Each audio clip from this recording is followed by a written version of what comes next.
O sacerdote, ou padre, é um homem ungido por Deus. Eu começarei por citar uma passagem de São João Bosco que dizia: um padre, ao paraíso ou ao inferno, nunca vai sozinho.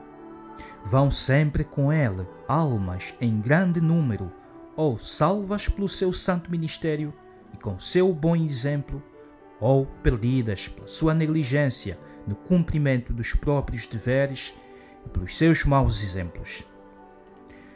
Nos tempos atuais, com uma preocupante diminuição das vocações à vida sacerdotal e religiosa, a visão que se tem sobre a importância dos sacerdotes parece estar cada vez mais deturpada. E como se tem o hábito de considerar o todo pela parte, quando um sacerdote age mal e conspurca a sacralidade da sua missão, muitos, sobretudo aqueles que desconhecem o que exatamente significa o sacerdócio, tendem a nivelar por baixo todos os que exercem essa excelsa função. Diante desta situação, qual deve ser a atitude de um cristão, de um católico? Criticar ou rezar? É verdade que não se trata aqui de inolvidar ou ocultar os erros, mas também pode-se tomar uma atitude errada diante de tal situação.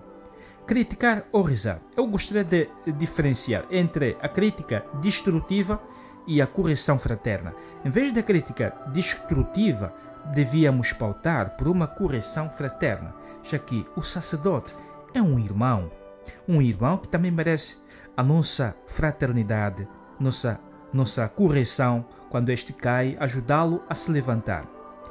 E nos tempos atuais, com a mídia, em que a figura do sacerdote está totalmente ofuscada pelos erros do passado, nós precisamos cada vez mais de rezar pelos sacerdotes. É uma atitude muito superior à simples crítica e disseminação dos erros dos sacerdotes. A oração. Quando um padre erra, não é a igreja que erra. No entanto, ela é profundamente ferida pelos erros de seus pais, de seus mais altos representantes, uma vez que foi constituída por nosso Senhor Jesus Cristo como fundamento e caminho para a santidade, a continuação da presença dele sobre a terra. Por exemplo, Santa Teresinha do Menino Jesus foi um dos maiores exemplos de intercessora de que se tem notícia. Ela rezava e oferecia sacrifícios pelos sacerdotes continuamente. Padre Pio de Pietrelcina orientava: em vez de criticá-los, pensa em rezar por elas. São Nicolaus de Fleur, um santo suíço, que não era sacerdote, mas pai de família, tornou-se famoso por incentivar as pessoas a rezarem pelos padres e pelas vocações. Para ele, disso dependia a salutar manutenção da vida da igreja. E ainda há uns que dizem que eu não me confesso a um padre, não me confesso a um homem.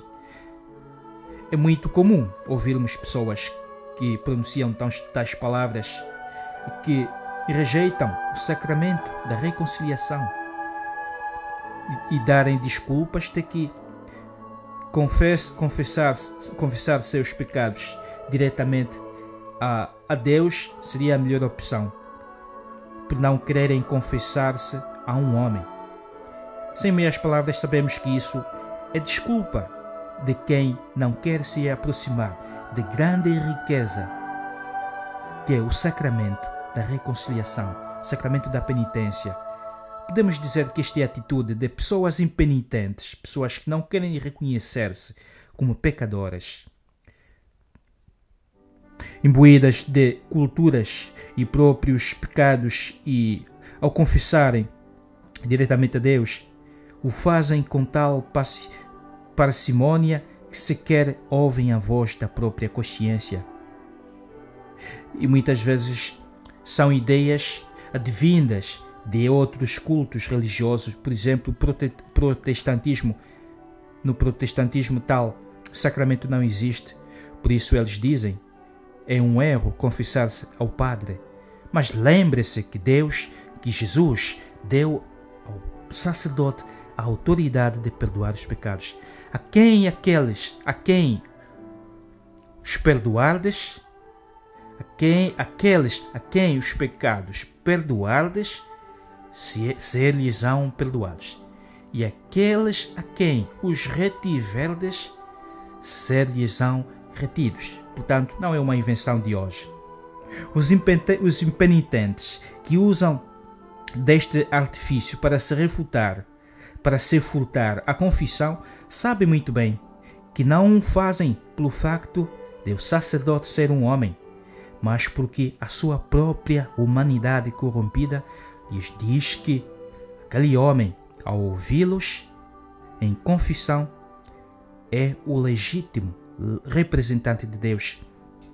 E eles têm vergonha e medo de ouvir de Deus, pela boca do sacerdote, a verdade nua e crua, e que exporá a eles a gravidade dos seus pecados e a necessidade de mudar de vida.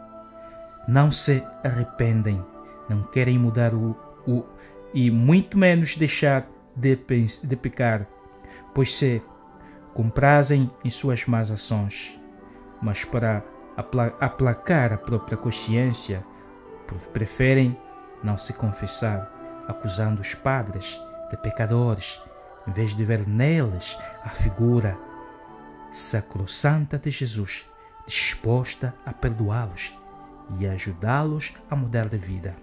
Portanto, o sacramento da reconciliação, da confissão, é muito importante para a vida cristã.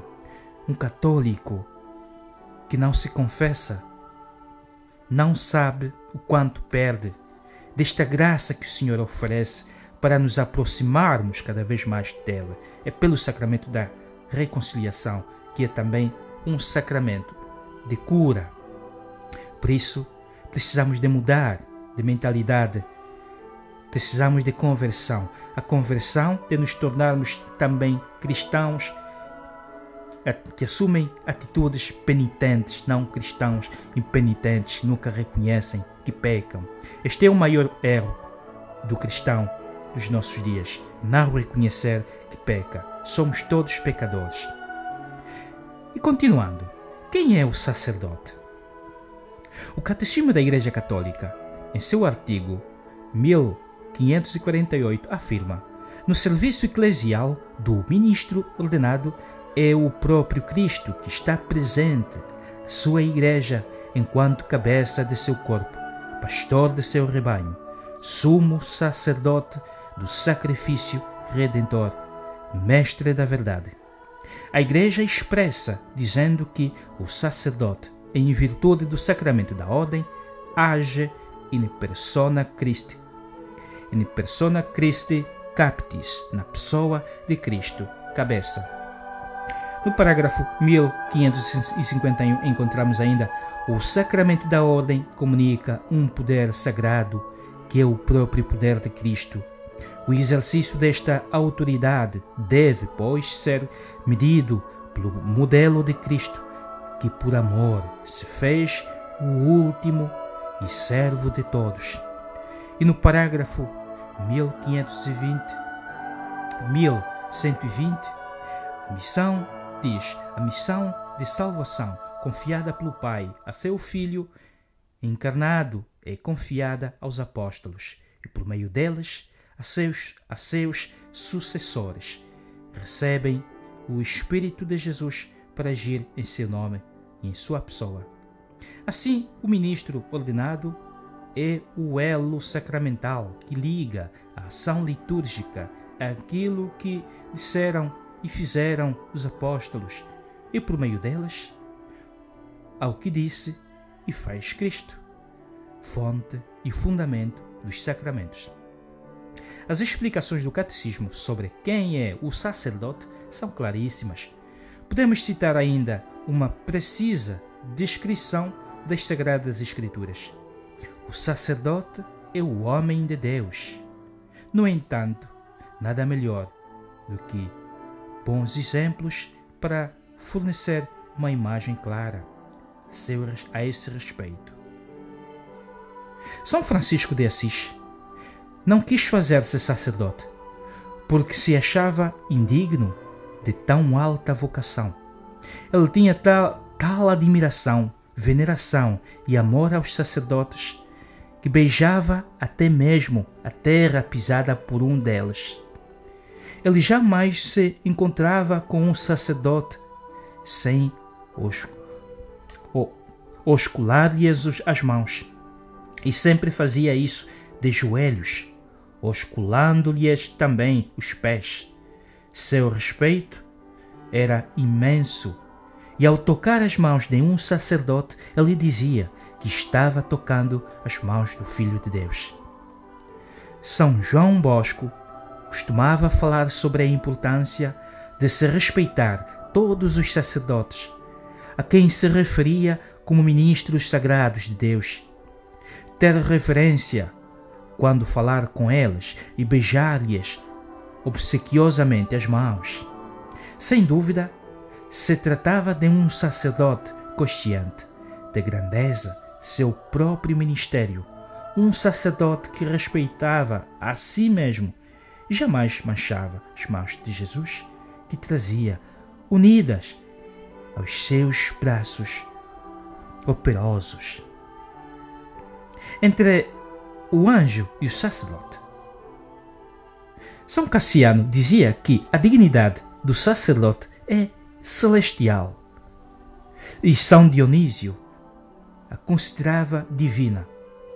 Santo Efrem, infinita, e Santo Inácio, mártir, completava dizendo que essa dignidade é venerada pelos próprios anjos, a ponto de, quando o sacerdote celebra o sacrifício divino, os anjos ficarem perto dele e assisti-lo. Já Santa Catarina de Sena, Santa Teresinha e Santa Verônica, entre outros, assim como São Francisco, beijavam a terra onde tivesse passado um sacerdote. E São João Maria Vianney, o santo cura d'Ars, padroeiro dos sacerdotes, dizia: se eu me encontrasse com um sacerdote e um anjo, saudaria primeiro o sacerdote, depois um anjo. Explicando que, sem o sacerdote, de nada valeria a paixão e a morte de Jesus, pois é o sacerdote que tem as chaves dos tesouros celestes e é o dispensador dos mistérios divinos. Tal visão foi confirmada pela venerável Catarina Vanini, que em êxtase via durante as missas os anjos sustentando as mãos do sacerdote no momento da elevação da hóstia e do cálice. O sacerdote é um ministro em tempo integral. Podem dizer que tenho espírito tal um pouco fraco, mas há certas mudanças de hábitos que não nos caem bem. Até há algumas décadas era comum os sacerdotes sempre estarem de vestes eclesiásticas, batina ou algo assim de gênero. Mas a gente, quando vê isto, sabia logo que se tratava de um sacerdote. Mas é preciso ver cada contexto, cada tempo e como as coisas foram mudando com o passar do tempo. Mais do que isto, vale a pena rezar sempre pelos sacerdotes. Preciso olhar para o sacerdote como um irmão, como um amigo, aquele que nos ajuda a estarmos cada vez mais próximos de Deus. E é preciso ter em conta também que a sublimidade do sacerdote acarreta grandes responsabilidades. A santidade é construída passo a passo, mas o sacerdote não deixa de estar sujeito ao pecado, de sofrer tentações. São Bernardo dizia que o sacerdote, por natureza, é como todos os outros homens. Por dignidade, é superior a qualquer outro homem desta terra. E por sua conduta, deve ser um ímolo dos anjos. As mãos dos sacerdotes está confiada não apenas a ministração dos sacramentos, mas a própria salvação das almas. E como afirmou São João Bosco, pela sua conduta, pelo seu exemplo, ele arrastará muitos ao céu ou ao inferno. Podemos concluir que, se a um sacerdote cabe descansar, cabe-se alimentar bem e até mesmo ter momentos de descontração e lazer, cada uma dessas coisas devem ser feitas santamente. Não cabe ao homem de Deus frequentar lugares indignos do seu ministério. E isto acabaria por dar mau exemplo e arrastar mais almas, como dizia São João Bosco, para o inferno. Assim, quando olharmos para as mãos de um sacerdote, lembremos-nos sempre de que aquelas mãos tocam o próprio corpo de Nosso Senhor, ao viver o mistério do sacrifício divino, da Eucaristia. Mas ainda, aquelas mãos são as próprias mãos de Jesus Cristo, mãos forjadas pelo Espírito Santo, mãos abençoadas por Maria Santíssima, mãos feitas por abençoar os filhos de Deus. E ainda que, por questões sanitárias, continuemos impedidos de auscultar essas sagradas mãos, veneremos-las ao menos no silêncio de nossos corações, pedindo a Deus que elas não se contaminem, que elas não amaldiçoem e, sobretudo, que jamais voltem a ser simplesmente as mãos de um pecador, mas as mãos do próprio Senhor. E termino dizendo e fazendo o mesmo apelo: rezemos pelos nossos sacerdotes. Amemos os nossos sacerdotes. Sejamos amigos dos nossos sacerdotes, porque eles são nossos irmãos. Que Deus abençoe todos os sacerdotes.